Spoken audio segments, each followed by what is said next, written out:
जगह संबंध है उनका अपना, दूसरी जगह रिश्ता है वो अपना आपसी रखते हैं, तो हमें बिना सलाह के लड़का लड़की के एक दूसरे गले में नहीं बांधना चाहिए। पहली कारण ये है समाज में कि क्या करते हैं अपनी इज्जत सम्मान के लिए, समाज में लोग क्या करते हैं कि दूसरे गले में या तो लड़की को सौंप बांध देंगे या लड़के को बांध देते हैं, जबकि उनकी गैर मर्जी से ये चीजें जब होती हैं कि ये रिश्ता जो होता है वो जीवन का होता है, कोई खेल नहीं होता है। शादी ब्याह कर दी तुमने, जबरदस्ती लड़की का के बिना मर्जी के किसी लड़के के गले बांध दी, अब लड़की का मन नहीं है भाई उसके साथ में, तुमने बांध दिया, अब क्या हुआ उस लड़के की भी लाइफ खराब कर दी आपने, क्योंकि लड़की उसे ऑलरेडी लाइक नहीं कर रही है, तो उसमें क्या होता है मतभेद पैदा होते हैं। और इसी तरीके से लड़का किसी को लाइक कर रहा है और तो वो किसी लड़की को गले बांध दिया, अब वो लड़का उसे लाइक नहीं कर रहा। ये रीजन जो ज्यादातर अब भी समाज में चल रहे हैं वो इन कारण हो रहा है। उसमें सबसे बड़ा हाथ हमारे माँ बाप का है जी, जो बच्चों की जिंदगियों के साथ वो स्वयं खिलवाड़ कर रहे हैं कि जब बच्चे नहीं चाह रहे हैं, उसकी इच्छा नहीं है, तो परिवार टूटेगा। वो भी तो फिर भी तो लास्ट में फिर कोर्ट कचहरी होते हैं, तो बदनामी तो तब भी होती है। तो ये बदनामी को तो पहले ही स्वीकार कर लीजिए ना कि बच्चों की बिना मर्जी की तुम जब शादी ब्याह करते हो वो उनको स्वीकार नहीं होता, फिर क्या होता है वो कोई ना कोई बहाने लेके कोर्ट में पहुंच जाते हैं। और वही फिर क्या होता है, या तो मर्डर करता, किसी ने पति का मर्डर कर दिया तो किसी ने पत्नी का मर्डर कर दिया, क्योंकि कहीं ना कहीं वो फिर रास्ते से हटाने की सोचते। उससे क्या होता है फिर घरेलू मतभेद पैदा बहुत ज्यादा होते हैं, उससे एक परिवार नहीं बिगड़ता, उससे रिश्तेदार, दो घर तो बिगड़ते हैं, उसके घर परिवार रिश्तेदार समाज में भी बड़ा इफेक्ट पड़ता है इसका। तो ये हमारे से हम तो सबसे दोषी माँ बाप को मानते हैं कि माँ बाप के सबसे बड़े दोषी होते हैं किसी के परिवार के साथ खिलवाड़ करना, कि किसी की लड़के की जिंदगी बर्बाद कर देना, किसी की बेटी की जिंदगी बर्बाद कर देना। इससे तो अब जैसे बच्चे कहते हैं कि ना हम बालिग हो गए, नाबालिग नहीं है, हम पढ़े लिखे हैं, हम अपना फैसला स्वयं ले सकते हैं। बच्चों के खास कर ये जवाब होते हैं आज के टाइम पर, तो माँ बाप को सहमति से करना चाहिए, क्योंकि तुम्हें पता है आज अगर आप शादी कर भी देते हैं लेकिन कल फिर वही समस्या हमारे सामने उत्पन्न होंगी, तो दूसरे घर क्यों बिगाड़े हैं? बिल्कुल बिल्कुल सही कह रहे हैं। दूसरे बच्चे की जिंदगी क्यों खराब करें? हो सकता है वो इस लाइन में ना हो। तो ये स्थितियां बहुत ज्यादा है समाज में। तो माँ बाप गैर मर्जी जो चीजें करते हैं उससे बच्चों को ये जो थाने अदालत कोर्ट कचहरी जो घरेलू मामले इससे है। तो कल्पना दीदी आगे मैं क्वेश्चन करने वाला था कि महिलाओं का शोषण का निवारण जी, वो हमें लग रहा है कि इससे क्वेश्चन वो प्रश्न हल हो चुका है जी। आपने जो बात रखी है हाँ। उसमें एक क्वेश्चन छपा था, उसमें अपने आप को आंसर मिल गया जी जी बिल्कुल ना। चलो आगे बढ़ते हैं। महिलाओं की आर्थिक स्थिति कैसे सुधारी जा सकती है? अब आर्थिक स्थिति की बात करें कि आर्थिक स्थिति गांव क्षेत्रों में तो बहुत ज्यादा है इस टाइम। आप ये सोच लीजिए कि जैसे सुबह को अगर खाने की जो मेहनत मजदूरी करने वाले हैं वो सुबह को अगर उनके घर में खाना बन भी जाता है नमक रोटी का, तो शाम के बच्चे ये सोचते हैं पता नहीं पापा की मजदूरी लगेगी कि नहीं लगेगी और शाम के खाना मिलेगा कि नहीं मिलेगा। जब स्थिति इतनी गंभीर है तो इसमें हम अपने लोगों की ही जिम्मेदार हम ठहराएंगे, क्योंकि उनको क्या है कि उनको अगर सही मार्ग दिखाओ तो समझ में नहीं आता। इसका कारण है सबसे पहले अंधविश्वास में। हमारी जो महिलाएं हैं वो अंधविश्वास में सबसे ज्यादा फंसी हुई है।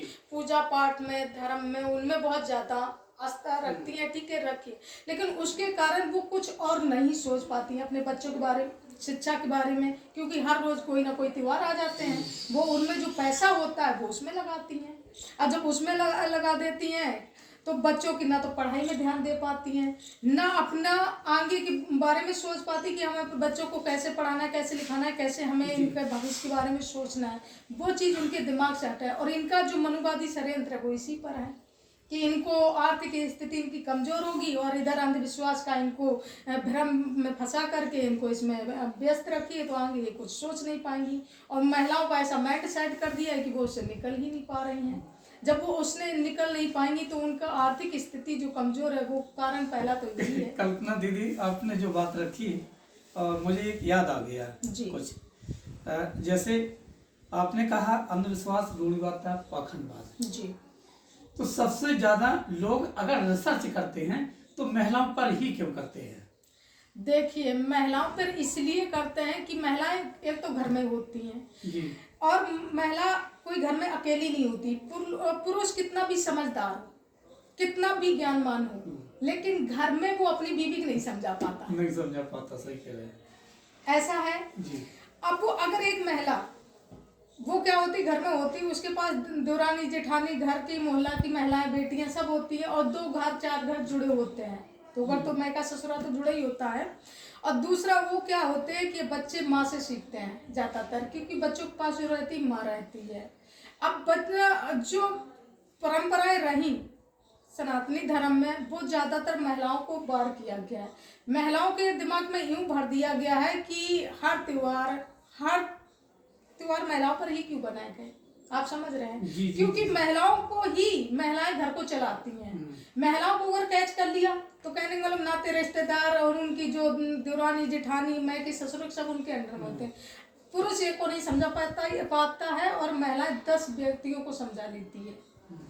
बेटा कट करके दोबारा तो और मैं देख रहा हूँ जी कि आपने जो बात रखी कि बोले कि सबसे ज्यादा बार महिलाओं पे किया जाता है, जी और बात सही है आपकी। जैसे कि लोग करते क्या है कि जितने भी त्योहार बनाए हैं ज्यादातर महिलाओं के लिए बनाए। महिलाओं के लिए, जैसे करवा चौथ है, आदमी को जिंदा रखने के लिए जिंदा बनाई जाती रखने है, के लिए बनाए। एक और भी त्योहार जो है वो आती है, कोई पूजा ऐसी करके, उसमें पुत्र के लिए होता है। हाँ, अब ये अब करवा चौथ की लड़कियों के लिए नहीं होता। हाँ। लड़कियों के लिए कौन सा ऐसा त्योहार है? ये उसकी उम्र बताइए, हम ये जानना चाह रहे हैं, जैसे कि आपने क्वेश्चन किया कि करवा चौथ को पतियों के लिए बनाया जाता है, और जबकि ये सोचने वाली बात है कि ये भी एक महिलाओं को इसलिए कि वो अंधविश्वास इससे निकल ना पाए, इस भ्रमजाल से। अगर वो निकलेंगी महिलाएं, इस भ्रमजाल से निकल जाएंगी, इस षड्यंत्र से, अंधविश्वास से, तो वो शिक्षा के बारे में सोचेंगी, अपने अधिकारों के बारे में सोचेंगी, अपने बच्चों के बारे में सोचेंगी, उनके भविष्य के लिए सोचेंगी। फिर वो उसकी मांग करेंगी सरकार से। वो मांग करेंगी तो फिर उसके लिए भाई एक दूसरे से जब भी इसकी जानकारी हो जाएगी, उनको वो शिक्षित रहेंगी, तो जब वो अधिकारों की मांग करेंगी तो सरकार को परेशानी होगी, क्योंकि भैया ये तो जागरूक हो गई। शिक्षा हमेशा सवालों को सवालों को तर्क करेंगी, तर्क से सवाल पैदा होंगे, सरकार सवालों के घेरे में आएगी। तो इनको इस तरीके से इन्होंने एक बहुत षड्यंत्र तरीके से महिलाओं के दिमाग को सेट किया हुआ है। तो जिससे अब ये करवा चौथ को ले लीजिए, करवा चौथ पुरुषों के ऊपर बनाया है कि पुरुषों की उम्र बढ़ती है। आप बताइए, जब जीवन में अगर जन्म हुआ है तो मरण भी निश्चित है। तथागत बुद्ध ने कहा है कि अगर जिसने जन्म लिया उसका मरण भी निश्चित है, और जब मरण निश्चित है तो तुम्हारे इनसे करवा चौथ से क्या तुम आयु को बढ़ा दोगी? और अगर यूं ही आयु बढ़ने लग जाए तुम्हारे करवा चौथ से, तो फिर हमारे देश के अंदर कोई महिला विधवा ही नहीं हो। और दूसरी चीज ये है कि कल्पना दीदी, जब सिर्फ आदमी की ही उम्र क्यों बढ़ाई जाती है कि आदमी को अपनी औरत से प्रेम नहीं है, उसकी उम्र क्यों नहीं बढ़ाई जाती है? आदमी भैया, शादी तो दोनों की बराबर होती है, तो फिर पति के लिए औरतें व्रत रखती तो पति को भी पत्नी के लिए व्रत रखना चाहिए। क्या पति को पत्नी की जरूरत नहीं होती है? क्या बच्चों को माँ की जरूरत नहीं है?